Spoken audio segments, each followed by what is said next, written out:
I got the first dark beer ever canned by Trillium.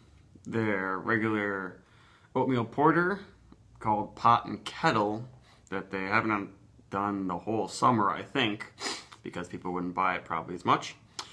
And they also said they were only going to put their hoppy beers in cans, and then this happened, but I'm not going to complain because it makes it more affordable, and also so I only have to drink 16 ounces of it at a time. And then, this was canned 4 days ago, and it says it's 7.5% alcohol, and it's made with some, not specifically roasted barley, but black patent, which is like one of the darkest roasted malts, and then chocolate malts and a couple different caramel malts are in there, and only Columbus hops for the bittering. I've had this one a couple times before, not in quite a while, and it seems like sometimes I liked it more, sometimes I thought it was a little too roasty and bitter for my tastes. Oh yeah, I forgot there's also a lot of rolled oats. Rolled oats are like the same ones that you make simple, quick oatmeal with, and the rolled oats are listed as second in their malt list, so I think they probably use a lot of them. And I usually love oatmeal stouts, oatmeal porters. I don't know why they call it a porter. It's 7.5% alcohol. It's pretty robust. They could just call it a stout. But yeah, generally any of these dark beers with oatmeal in them makes it almost always more palatable for me, because oatmeal is a little bit softer, fuller feel, and it makes things just seem a little bit more sweet. And breweries tend to make beers that have oatmeal in them a little bit sweeter, I think, than usual. And that's my kind of dark beer.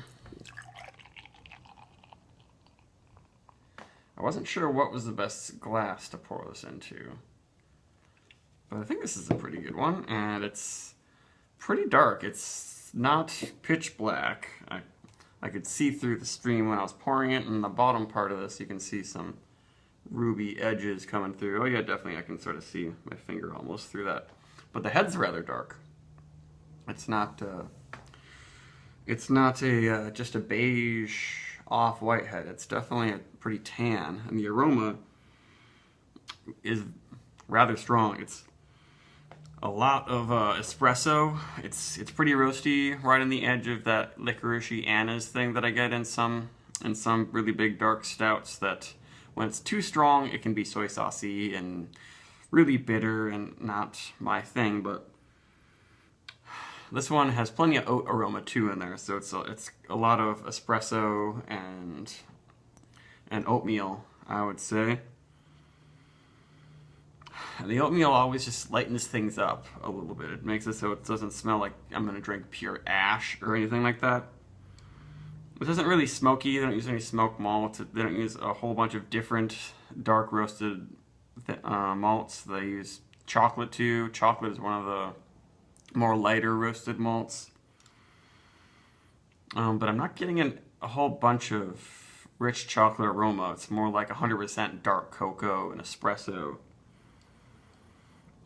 I'm not sure if it's going to be too sweet. They say that it has sweet flavors, but it's a dry in the finish.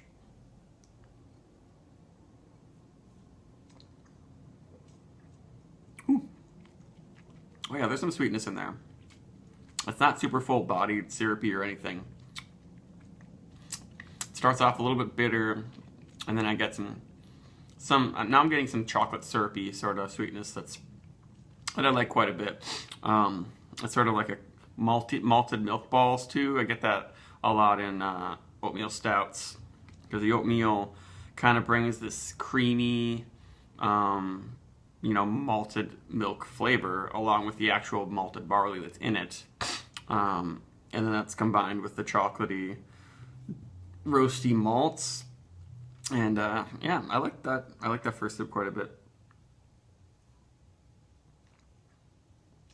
Pretty highly carbonated. It's making it almost fluffy on the tongue. It's pretty good. It's not overwhelming me with roasty bitterness right now. Perhaps when it's really fresh like this and it's still got all of its sugary sweetness intact, I'm more of a fan of this, because I think the last time I had this one, it was maybe a month old or something.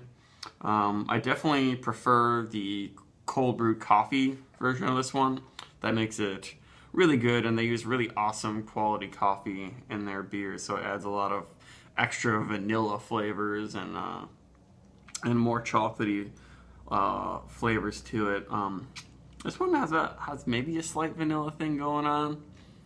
It's more almost like a spicy curry spice thing. I'm getting almost flavors like cardamom and things in this, and that probably is brought out also by the hops, but the hops aren't really consciously occurring in my palate, especially because I'm used to Trillium hops being the main thing. But the Columbus hops aren't getting in the way. I'm not getting like lots of piney or citrusy aromas or flavors, which I usually don't really like in a pretty big dark beer like this one.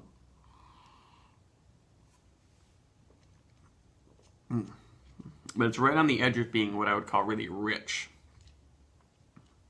It's really good, but I guess there aren't too many breweries that are making beers quite like this one. Usually it's like they'll make the lower alcohol stouts and porters, and then if they're going to go for something big and intense, they're just going to go over 8%. They're going to maybe barrel age it or add some other flavorings to it. So something that's 7.5%, it has a pretty complex malt flavor, but without any added anything to it. Is a little bit rare, especially for a brewery to make it be one of their main beers and put clearly a lot of work into it. There's no off flavors in this. The bitterness is starting to build up on my tongue. I'm starting to notice a little bit more of a licoricey, herbal bitterness, but it's not so bad yet. But this is the sort of thing that I probably wouldn't want to drink the whole can by myself. I definitely will share this.